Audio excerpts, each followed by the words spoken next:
Velkommen til debatten. I dag skal vi diskutere, om lykke kan købes for penge. Og til at diskutere dette emne har vi inviteret Jeppe Poulsen, professor i lykke. Velkommen til. Vi har også inviteret Jonas Foss, som er direktør ved lykkeforskning.dk. Lad debatten begynde. Jo, tak. Tak, og i lige måde. Jeppe Poulsen, kan lykke købes for penge? Ja, jeg tror godt, lykke købes for penge. Når det handler om lykke og penge, så handler det mere om at tjene mere end sin nabo. Ikke om, hvor meget du tjener, men mere om at tjene om sin nabo.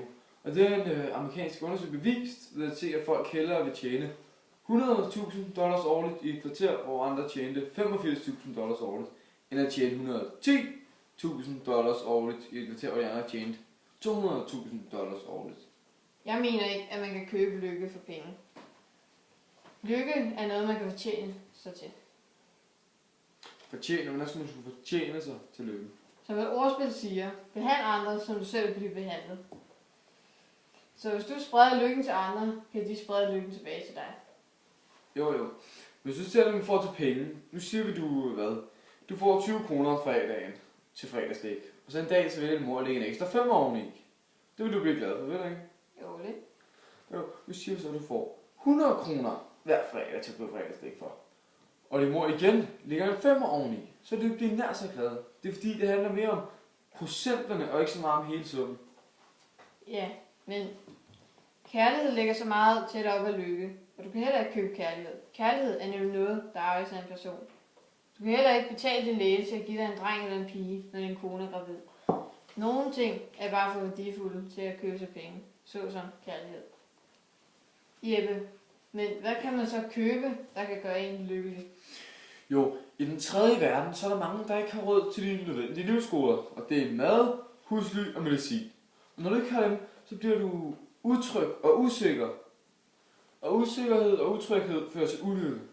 Man kan godt være lykkelig, også at man ikke mangler noget af den her. Man kan godt se, at man nok bliver usikker, hvis man mangler f.eks. mad, medicin eller husly.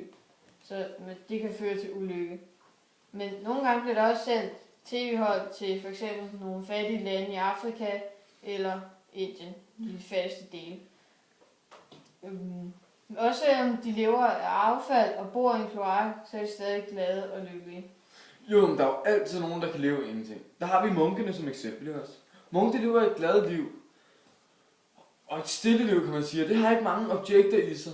Men som en almindelig borger, vil du så ikke blive glad, hvis du vandt puljen i lotto? Det vil jeg nok. Men et samfund, det vil jeg også sige, det har noget med lykke at gøre. For at vide, at du faktisk gør noget for et samfund. Du gør en forskel. Mennesker er jo et flokdyr, så de vil altid søge et samfund. Og det har vi mennesker så gjort. Og hvis man bliver forvist for et samfund, så er det noget af det værste, der kan ske. Det er også noget af det værste tortur, der findes i verden. Det er at blive isoleret fra resten af verden. Kommunikation og kontakt, det er noget af det vigtigste i livet. Men Jonas, har du ikke noget, som der gør dig, et objekt, der gør dig lykkelig? Og Jeppe, gør din familie ikke også dig lykkelig, hvis du har en?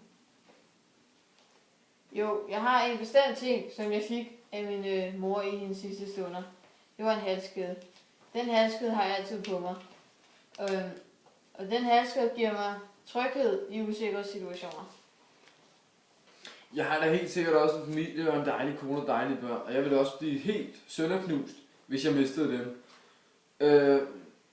Jeg ville jo også gøre rigtig meget at få dem tilbage, hvis jeg så mistede dem.